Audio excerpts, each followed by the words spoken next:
Bom dia, minhas irmãs, meus irmãos. Eu sou Camila e junto com o Marcos eu estou nesse projeto para falarmos, semanalmente sobre o Evangelho segundo o Espiritismo. Nós estamos falando aqui do capítulo 5, Bem-aventurados aflitos, no qual, no início nós falamos alguns textos evangélicos, a origem. Já falamos um pouco sobre a justiça das aflições, que o Marcos tratou isso. E semana passada eu iniciei falando sobre as causas atuais das aflições, Na qual é dito que as causas atuais são de duas fontes, Uma na vida presente e a outra fora dessa vida. Então, semana passada nós iniciamos falando sobre, as causas das aflições da vida, desta vida, Então, assim, o quanto que as enfermidades, o quanto que as infelicidades são consequências das nossas atitudes, presentes. E hoje, no item 5, nós vamos falar sobre a questão das causas atuais das aflições, mas que envolvem vidas passadas. Então, no item 5, começa se falando sobre a questão da lei humana, da justiça humana, Nós vimos que, conforme o Marcos falou, que as vicissitudes da vida têm uma causa e vez que Deus é justo, essas causas são justas. Então, estamos falando aqui de justiça divina. Mas inicia-se, então, o item 5 falando da fragilidade da justiça humana. Então, eles falam: a lei humana alcança certas faltas e as pune. O condenado pode, pois, dizer-se que suporta a consequência do que fez, mas a lei não alcança e não pode alcançar todas as faltas. Ela atinge mais especialmente aquelas que prejudicam a sociedade e não aquelas que não prejudicam senão aqueles que a cometem. Então, aqui nós estamos falando sobre a questão da justiça humana, Que ela nem sempre vai abranger todas as causas, A justiça, às vezes, soa meio injusta, se nós formos parar para pensar nesse aspecto, E aí, eles começam a falar sobre a justiça divina. Mas Deus quer o progresso de todas as criaturas, por isso, Ele não deixa impune nenhum desvio do caminho reto. Não há uma só falta, por pequena que seja, uma só infração à sua lei, que não tenha consequências forçadas e inevitáveis, mais ou menos tristes.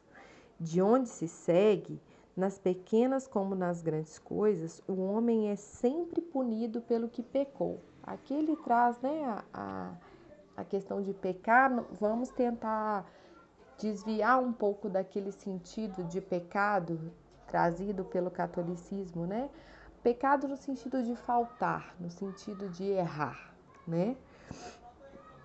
E aí ele continua: o sofrimento que lhe são consequências são para ele uma advertência de que fez mal. Eles dão a experiência, fazendo sentir a diferença do bem e do mal e da necessidade de se melhorar para evitar no futuro o que foi uma fonte de desgostos. Então, aqui a gente ainda não está falando da vida futura, Ou de erros cometidos em vidas passadas. Nós estamos falando aqui da justiça divina, Então, o sofrimento, ele tem a causa ele vem como advertência por um mal que em algum momento nós cometemos, E aí, através desse sofrimento, a gente consegue discernir, entender o que é o bem e o que é o mal. E também conseguimos entender que há a necessidade de nos melhorarmos para evitar outros sofrimentos, Sem isso, não teria nenhum motivo para se emendar, confiando na impunidade, retardaria seu adiantamento e, por conseguinte, sua felicidade futura. Nós sabemos que nós somos criados ignorantes e que, através da ignorância, é que nós cometemos erros. E se nós não tivéssemos essa punibilidade, se nós não passássemos por esse sofrimento, que é a consequência dos atos errados que nós praticamos, Que incentivo nós teríamos de evoluir, né? Se fôssemos todos felizes, apesar dos erros, qual seria de fato o incentivo que teríamos para nos melhorarmos? Então, essa lei, né, divina, vamos lembrar, né, que é a lei divina e não a lei humana, essa lei que nós passamos por uma aflição, nós passamos por um sofrimento decorrente dos nossos erros, ela é na verdade para nos impulsionar, né, a sermos cada vez melhores. Porque todos nós queremos ser felizes, né? Todos nós queremos ter a felicidade plena. E aí é somente através do nosso melhoramento, né? E aí, no último parágrafo, eles falam das questões das vidas passadas. Então, olha, mas a experiência algumas vezes vem um pouco tarde. Então, assim, semana passada nós vimos exatamente sobre a questão de eu fiz um ato aqui nessa vida e é por isso a consequência desse ato é uma aflição X, Y ou Z. Aqui nós estamos vendo que às vezes ela vem um pouco tarde quando a vida foi dissipada e perturbada, as forças desgastadas e quando o mal não tem remédio. Então um homem se põe a dizer: se no início da vida eu soubesse o que sei agora, quantas faltas teria evitado? Se fosse recomeçar, eu faria tudo de outro modo, mas não há mais tempo. Né? Tem uma música do Titãs que fala isso, né? Devia ter amado mais, ter chorado mais, ter visto o sol nascer, né? Quantas vezes, depois de uma certa maturidade, a gente para e pensa, e naquela outra situação, né, do passado, se eu tivesse agido da maneira X, Y ou Z com a experiência que eu tenho hoje, eu com toda certeza eu teria agido de uma forma diferente. Só que às vezes não dá tempo. A verdade é essa, né?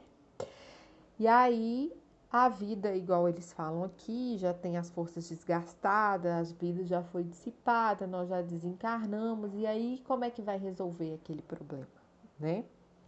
Como o obreiro preguiçoso diz, eu perdi minha jornada. Ele também se diz, eu perdi a minha vida, mas da mesma forma que para o obreiro do sol o sol se ergue no dia seguinte, e uma nova jornada começa, permitindo-lhe reparar o tempo perdido, para ele também, depois da noite do túmulo, o sol brilhará de uma nova vida na qual poderá aproveitar a experiência do passado e suas boas resoluções para o futuro. Nós sabemos que nós esquecemos o nosso passado quando reencarnamos e que isso é uma dádiva, mas nós sabemos também que nós trazemos uma bagagem espiritual, né? Nós trazemos uma maturidade espiritual, isso não se perde, esse conhecimento ele não se perde, né? E aí, a reencarnação é uma oportunidade de começarmos, de virarmos a página e começarmos uma página em branco com aquela experiência do passado. E aí, obviamente, né, a lei de ação e reação, ela é universal e ela é imutável. Obviamente, aquilo que a gente não deu conta de pagar na vida passada, a gente paga nessa vida. Então, são duas as causas das aflições, né? Resumindo, é isso. Ou por algo que eu cometi nesta vida, ou por algo que eu cometi em algum momento em outra vida. Eu acho que o que nós temos que tirar de lição aqui é que o sol, igual eles disseram aqui, o sol nasce para todos. Então, sempre há tempo de recomeçar. Independente de qual momento que você esteja na sua vida, o recomeço, ele sempre é válido, né? E nada melhor do que falar no recomeço exatamente nesse final de ano, né? Final de ano, quando vira o ano, parece que dá aquela sensação de frescor. Não, nós vamos começar de novo e tudo mais. É aquele momento de refletirmos o que fizemos de certo, o que fizemos de errado, né? Como vamos nos melhorar. Essa é uma reflexão que deveria ser diária, né? Mas ela é muito incentivada ao final de cada ano, né? Ao final de quando está chegando o seu aniversário, né? Ao final de certos períodos das nossas vidas, né? Então vamos refletir, né, sobre o recomeço, vamos compreender que a causa das aflições, elas têm, né, das aflições pelas quais nós estamos passando, hoje, causas atuais, as aflições, elas têm duas razões de ser, mas independentemente se foi algo que eu fiz no passado, independentemente de algo que eu fiz nesta vida, sempre há tempo de recomeçar. E a gente nunca recomeça do zero, a gente recomeça com uma bagagem. Então é isso, meus irmãos. Um feliz ano novo para vocês, um ótimo recomeço para vocês. A próxima semana vai ser com o Marcos e eu espero tudo de bom para vocês. Um abraço.